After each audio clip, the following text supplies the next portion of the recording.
Have you ever wondered what's the best fat to cook with? What oil should you use? How hot should it be? What should you not use and in what situation? Well, don't worry. My name is Coach Cailah, and in this video, we're going to do a quick deep dive into the top fats that you should be cooking with and what you shouldn't. Stay tuned.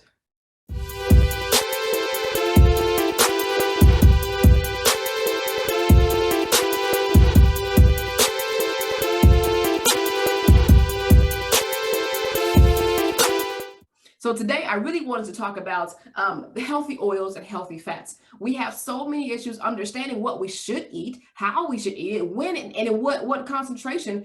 It's confusing. So my goal is to eliminate a lot of the confusion online. It's to eliminate a lot of the nutrition labels that you see in the store and help you to understand and to decipher which fats you should be using in which situation. So give me one quick second. I'm gonna get started. All right, like I said, these are the best fats to cook with. Okay, getting into it. Now, when we talk about the agenda, what we're going to discuss overall is going to be fat breakdown. What is it? What's the big question? What oils to cook with? What oils to use sparingly? And then what oils to never, ever, ever, ever use again? Now, I love fun facts because a lot of times they're really fun and they're interesting. So did you know that your brain consists of a minimum of 60% fat?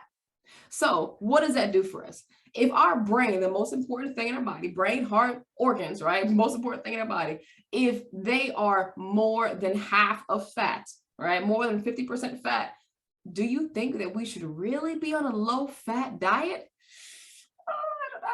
But I like making people nervous. All right. The fat breakdown, the what's what of fat. Another fun fact. Fats are compounds that play an essential role in every or many aspects of human health. So once again, if you can't notice by now, I'm an advocate for fat. Fat is good. It's all about how you use it and how we can strategize with it. Now, there are several different types of fats. Okay, we're going to go over just a few of those. Now, the first thing, we have monounsaturated fatty acids. These are called your MUFAs, monounsaturated fatty acids. Secondly, we have polyunsaturated fatty acids called your PUFAs, P-U-F-A, PUFA, okay? We have your saturated fats. We have trans fats, okay? Now, let's dive into the MUFAs. Your monounsaturated fatty acids are foods or are fats that are found in a lot of plant foods, primarily plant foods, such as nuts, seeds, avocados, plant oils, things like that, okay? So MUFAs are really healthy and really important. Now, MUFAs can help lower your bad cholesterol. Your bad cholesterol is your LDL cholesterol, all right, your low density lipoprotein.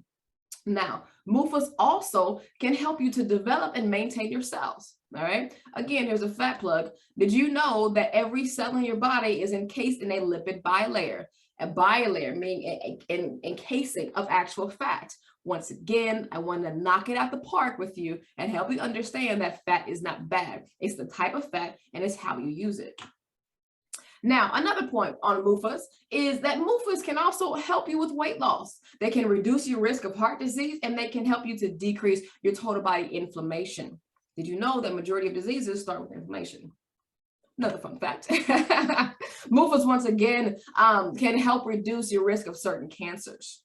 So we're getting this point. MUFAs are what we need. Notice the image. We've got tons of nuts, we have tons of seeds and tons of plant products. So plant products are very important in providing our bodies with the necessary fat that we need. MUFAs also improve insulin sensitivity, right? In both people with high blood sugar and regular blood sugar.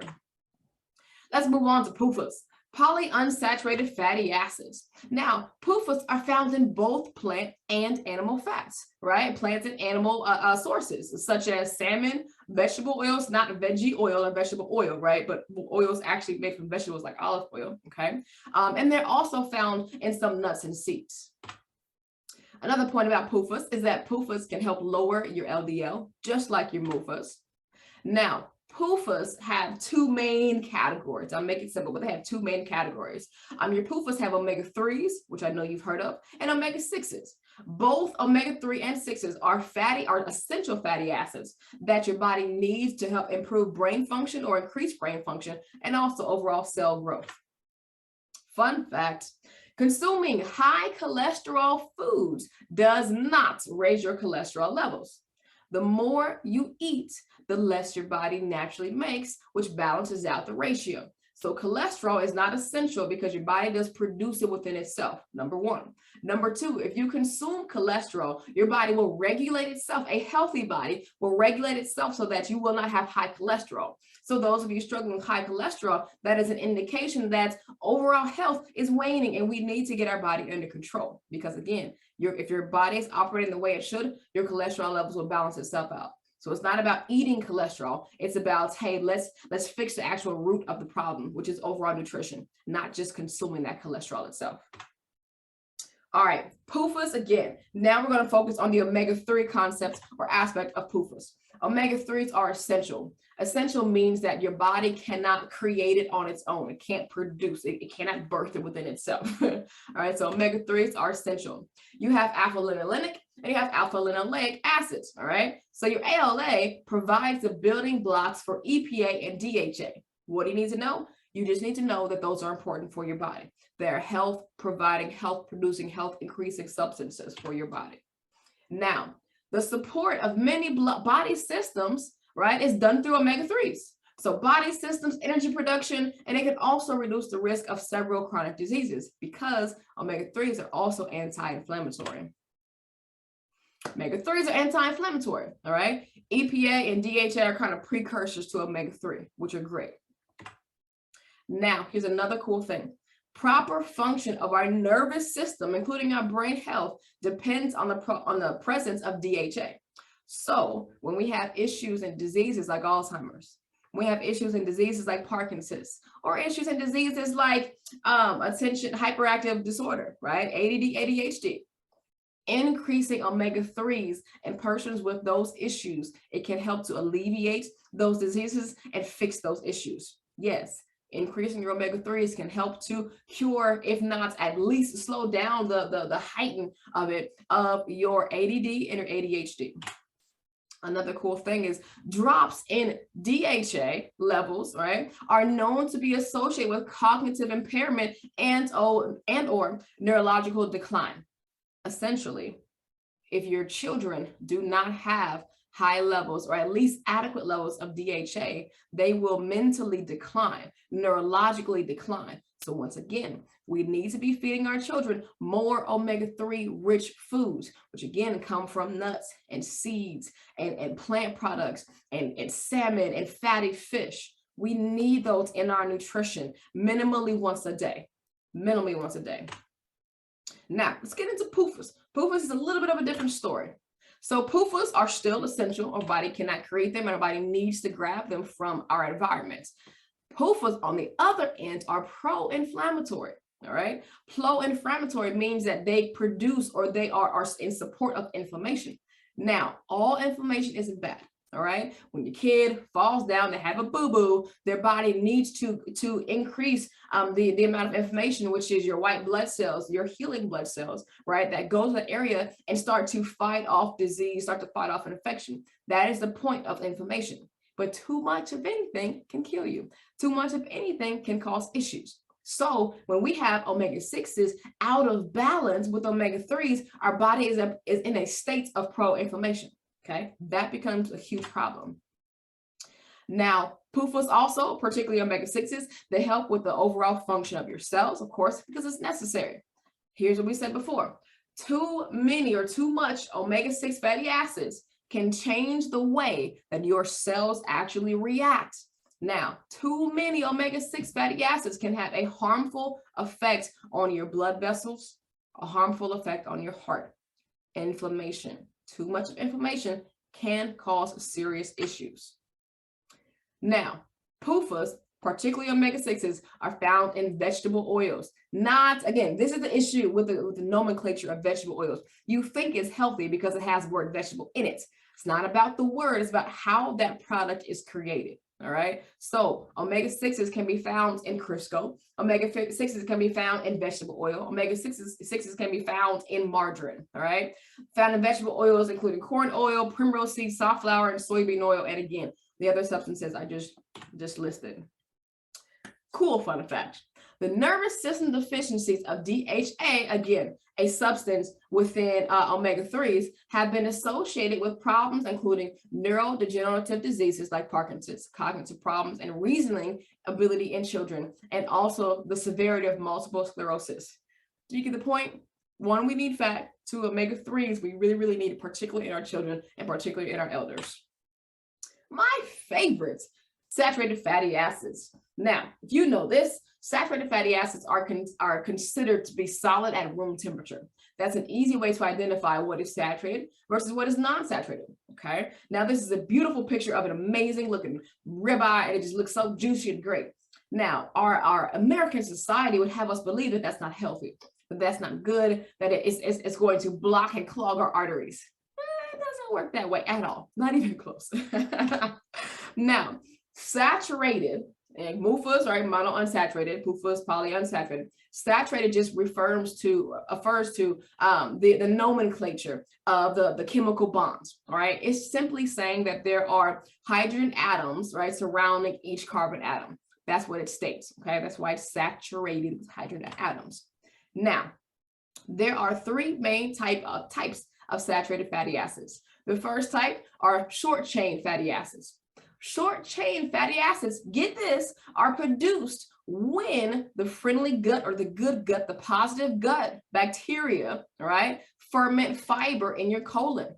And they are the main source of energy for the cells lining your colon. Let me say that again. So the short-chain fatty acids are produced when the positive bacteria in your gut, which your body needs, your microbiome, okay? When that microbiome starts to ferment fiber as it should, as you consume fiber, your body is able to, the saturated fat provides energy directly to that, okay? Now, part two is your medium-chain fatty acids. Medium-chain fatty acids make you feel fuller longer. They have fewer calories than long chain, and they are rapidly absorbed as fast energy production. Medium chain triglycerides, MCT, if you've heard of that concept before, all right? This is why they are able to directly be absorbed directly into the liver and be produced as almost immediate energy. And then your long chain fatty acids, of course, are longer lasting sources of energy, okay? In a healthy body, this is the way it works. How do we have an unhealthy body, or how do we put ourselves in a position where our body is not utilizing these saturated fats, is not utilizing these MUFAs or PUFAs the right way? Is when we continue to poison ourselves with excess sugar, with excess chemicals from fast food and restaurants and things like that, okay? Now, another thing, saturated fatty acids are found primarily in animal products like milk, cheese, meat, as well as not just animal products, but as well as tropical oils, including coconut oil and palm oil. All right, this is probably my most favorite fun fact. A 2017 study found that a whole bunch of people from 18 different countries for an average of 7.5 years. All right, so the study in 2017 followed people from 18 countries for 7.5 years. This study demonstrated that saturated fat intake was not associated with stroke, with heart disease, heart attack, or heart disease related deaths. What does that mean? This means that saturated fat is not the problem, okay? Saturated fat is not the problem. The issue with these diseases are how you choose to live your life, what else is in your nutrition, and how do those things play a role in your personal demise. All right, trans fats. I really think the picture on the left says it all. It's crap. It's crap, right? Trans fats are oh my gosh, they're processed, they're unhealthy, they're literally poison. Now, trans fats are the byproduct, meaning it is a result of the hydrogenation process. Hydrogenation, that is a process that chemical factories do to extend the shelf life of food products. So if you ever watched like Walking Dead, if you ever watched a zombie movie and it's, 300 years in the future and you see a Twinkie truck or whatever, those Twinkies are still good because trans fats have extended the shelf life of that product. But again, the result of extending the shelf life is the trans fat itself, which in itself is unhealthy. Trans fats are used to turn healthy oils into solids and prevent them from becoming rancid, again, extending shelf life. There are no known health benefits, and there's no known safe level of consumption. In the US, it's officially banned. So if it's banned in the US, we really know how bad it is. All right, trans fats also increase LDL and they decrease your HDL. So when we consume crap, our body is literally being put in a position to hurt ourselves, okay, by increasing HDL, increasing LDL, and decreasing HDL. Trans fats are also extremely pro-inflammatory, all right, which is linked to heart disease, stroke, diabetes, and other chronic conditions. So it's not the saturated fat, it's the trans fat, all right? It's not the saturated fat, it's the sugar. There are more issues involved than just saturated fat. And of course, they contribute to insulin resistance. All right, for every 2% of calories consumed from trans fat daily, the risk of heart disease rises by 23%. Once again, it's not just all fat is bad. It's what type of fat are you consuming and what proportion are you consuming it and how is it affecting your body? Those are the biggest things we need to be worried about. So now that I've kind of shared with you the pros of fat, the cons of the different types of fat, here's the big question. What makes a good oil, right? How can you choose left from right? How do you know what you should be consuming or what you should be choosing? We're going to go through a few main categories. Actually, yeah, we'll go through a few things that you need to consider while purchasing your next cooking oil. Number one, the biggest thing is that it should have a high level of MUFAs for the most part. Should have a high level of MUFAs, all right? It should also, if you're going to cook with it, have a high smoke point.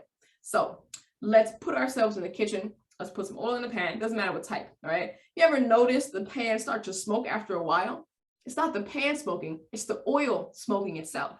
So when the oil smokes, it decomposes the chemical properties of it. And now that oil becomes rancid and that oil becomes unhealthy. So the higher the smoke point of the oil, the longer it can maintain its stability, the longer it can maintain the omega-3s, the longer it can maintain the MUFAs, okay? Now also, we need to look at the intended purpose. Not all fats are created for the same thing. You shouldn't be cooking in anything. It shouldn't just be anything. There's some strategy behind this. We also need to consider how that fat is bottled, all right? So how are we going to receive it? What is the process? How long can it stay on the shelf? And then also when it was extracted, right? Or how it was extracted. How did they get the oil in the first place? All right, high level of MUFAs. Here's the thing, all right? A fat that has a high level of MUFAs will, of course, protect your body from chronic diseases. Can help you lose weight. It's heart healthy. And again, it's disease preventing, which is super important, especially in the United States. We need to look at the smoke point. Does it have high heat, right? Is it low heat? If it's low heat, then that's not what we want to look for cooking purposes, all right? Low heats are for things that you might want to just use as a finisher, something to put on top of your meal, something to use as a salad dressing. Low smoke points are not to be cooked with. The intended purpose, all right? Again, are we supposed to cook with this on the stove, or are we supposed to bake with it because of the heat, or cold foods, right? And then lastly, how it's bottled, okay? Now, when we look at bottling, we want to understand, if you see, this is the quick and easy thing. If you see something in a clear plastic bottle, just steer away, because true and healthy oils are affected by light and they're affected by oxygen. All right. So with the clear plastic bottles, it's receiving unknown amounts of light, which can increase the rancidity, right? As well as if the bottle itself doesn't change, that means that oil itself just overall is not high quality, and you're putting non-quality things into your body. Now, the oil has gone bad if it smells like crayons, if it smells like bad peanuts or metallic or even used motor oil. So the smell of the oil is also important. Now, when you're storing your own personal oil, try and store them in cold, dark places. The refrigerator is best, okay? Or put them in the pantry, again, out of the way of light. Now, you want to use an oil that is virgin or expeller pressed or cold pressed, or all three.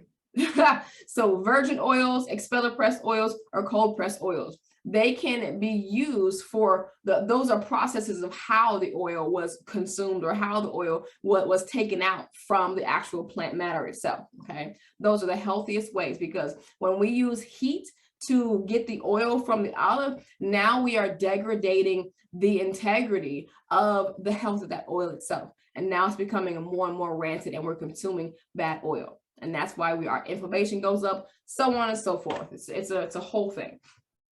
All right, now the plaque that clogs your arteries is 26% saturated fat and 83% unsaturated fat. Okay, I don't know what percentage is MUFA versus PUFA, but we can assume it's going to be more omega-6s.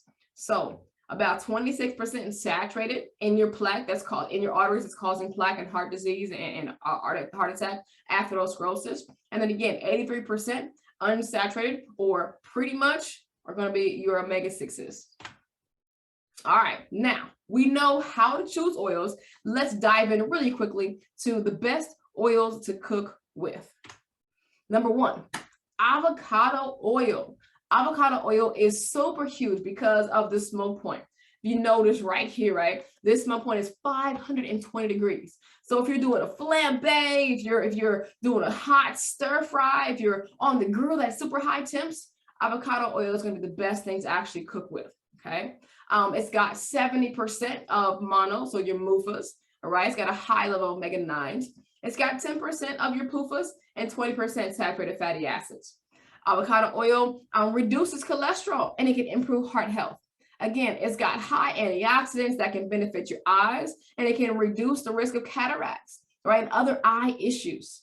Overall, avocado oil in some people can help decrease inflammation. For me, I notice an increase in inflammation. My body is more sensitive to this type of oil. So there are some things that are overall healthy, but you still have to see if it works for you.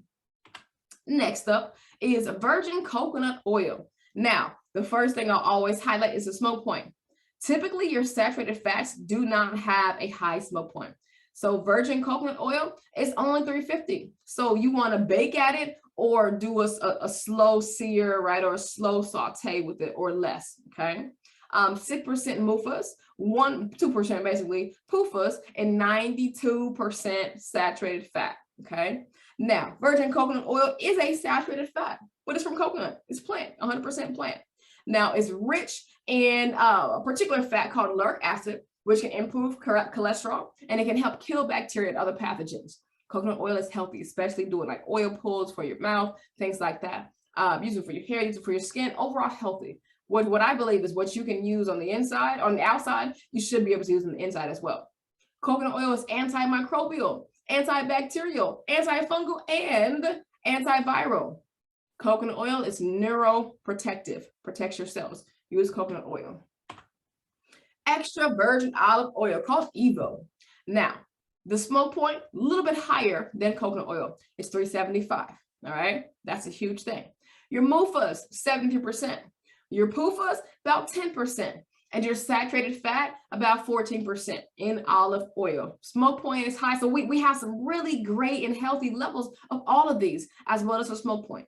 Now, your Evo, right, your extra virgin olive oil, is an excellent source of antioxidants. It has over 30 different types of antioxidants, which is, it's amazing.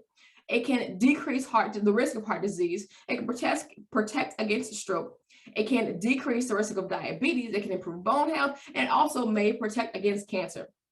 Extra virgin olive oil is my number one pick. Okay, it's the number one pick for oils to actually cook with. You can cook with it, use it hot, or you can even use it cold, like as a salad topper. So Evo is great. Avocado oil is great, as well as coconut oil. Those are all great. Another one that you can cook with, right, if you got a little bit of change, is macadamia nut oil. Notice the smoke point. It's 410 to 450. Super high, all right? The MUFAs are 80 to 84%, 5% for PUFAs, and then about 10 to 14% saturated fat, okay? So macadamia nut is great. It's super healthy, from digestion to heart health, weight management, rich in nutrients, all that. The only thing is that it costs a little bit of money. So if you have enough to use this on a daily basis, great, but still try and keep some around. What I like to do in my life is I like to have several different types of oil in my cupboard so that I can kind of rotate through, right? I enjoy allowing my body the freedom of different types of substances so that my body can be well-rounded in its nutrition. All right, those are the best oils to cook with. Now, let's take it down. Let's go to the oils to use sparingly. First one is peanut oil. Yes, the smoke point is super high, okay? But the MUFAs are about 49%.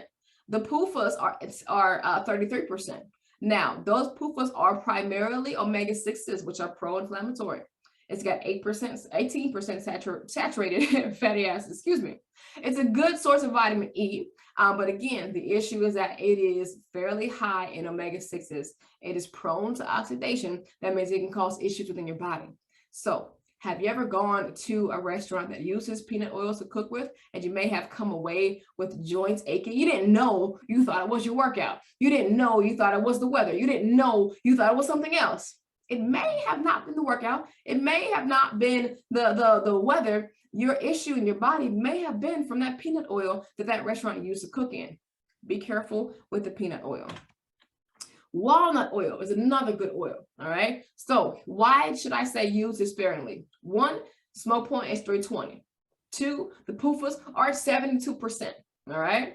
Now, the biggest thing is that because the PUFAs are so high, there may be a source of inflammation, right? Small, but my body is sensitive to that. Now, because the smoke point is so high, I say use sparingly, as in don't cook with it, but use it as a salad topper. Use it on top of your meal, especially if you're like low carb or keto, drizzle it on top, and that'll be a better way to use walnut oil than actually cooking with it. Grapeseed oil. Woo, here's another one. All right, smoke point is 390. PUFAs of grapeseed oil are 70%. Those are the super important things we're going to look at. Here's the thing. If you get grapeseed oil expeller pressed, is it still good? It's better than the grapeseed oil that comes in a clear bottle. Yes, it is better. It is healthier. But overall, it's still high in omega-6s. And what do omega-6s do? They cause inflammation, okay? So grapeseed oil, I would use that sparingly, especially if your body is sensitive to inflammation, all right? Grapeseed oil may contain potentially harmful levels, all right, of a particularly hydrocarbon known to cause cancer in animals. Use it sparingly. We don't know for sure, but use it sparingly.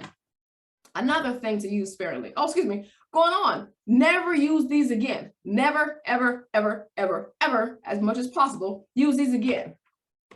Safflower oil. Yes, the smoke point is amazing. PUFAs are super high, but this is probably the highest omega-6s in the PUFAs that we've seen so far. All right. Sunflower oil, I'd stay away from it. It sounds cool. It sounds healthy. It sounds nice and just light, right? But it's really not, okay? There are types of sunflower oil that can be healthier than others, but why put yourself in a situation where you have to figure it out? Stay away from it. Don't use it. I got tired of making more slides, so I'm going to just say these. Vegetable oil. If it says vegetable oil, don't use it. Canola oil. Now, here's a caveat with canola oil, all right? Typically, canola oil in the white bottle with that's just plastic and clear is going to be the canola oil that was used in highly refining processes. But if you find a canola oil that is cold pressed, expeller pressed, and virgin, or cold pressed or expeller pressed or virgin, then okay. Now that's a healthy oil that you can use. That is a healthy oil to cook with. But what does this do for us? This changes how we shop. We should no longer be shopping for a price point. We should be shopping for the health point, okay? That's a big thing. So look at canola oil and see, was it expeller pressed or was it cold pressed? Those two are great. If you don't see those two, step away, all right? And even if it's virgin, right, use it, okay? Use it.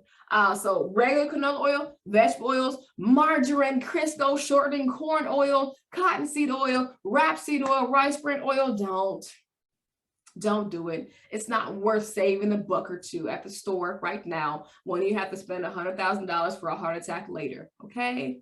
Trust me, I know from a friend. $100,000 for a heart attack.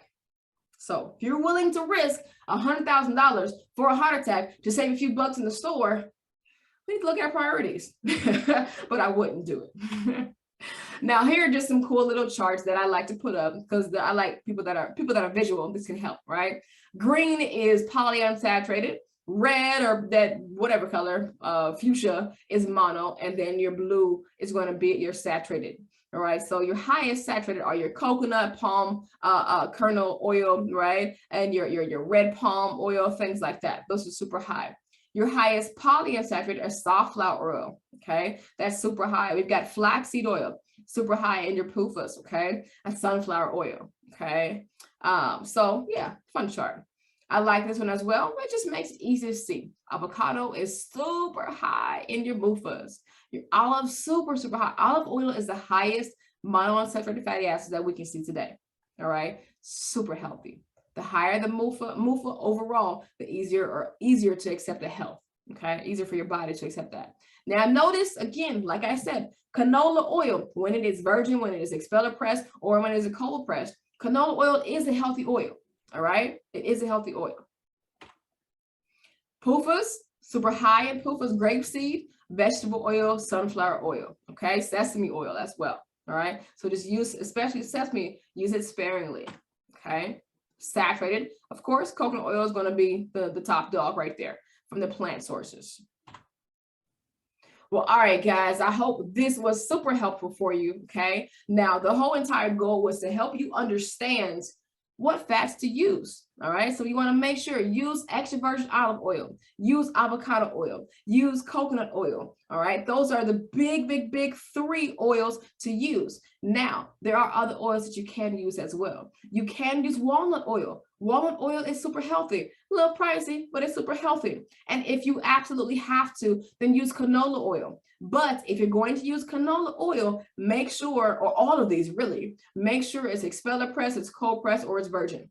Otherwise, that's going to be on the list of oils to never use again or to use sparingly. My name is Coach Cailah. I'm the CEO of Design Your Body Academy, and this is Nutrition Fitness Made Simple. Again, what we do is we help people to design the body of their dreams. Should you be interested in services, we do primarily private coaching where you and I will work together, right? Or you and a dietitian, or you and one of my other fitness strategists will work together, okay? So holler at us, let us know. Check us out at www.designyourbodyacademy.com. Yeah, take a look. Thank you guys so much for your attention. Please like, comment, love, and share this. And again, my name is Coach Cailah. This is Nutrition and Fitness Made Simple. And I hope that I've broken this down to a point where it's super simple to help you design your body. Peace, guys.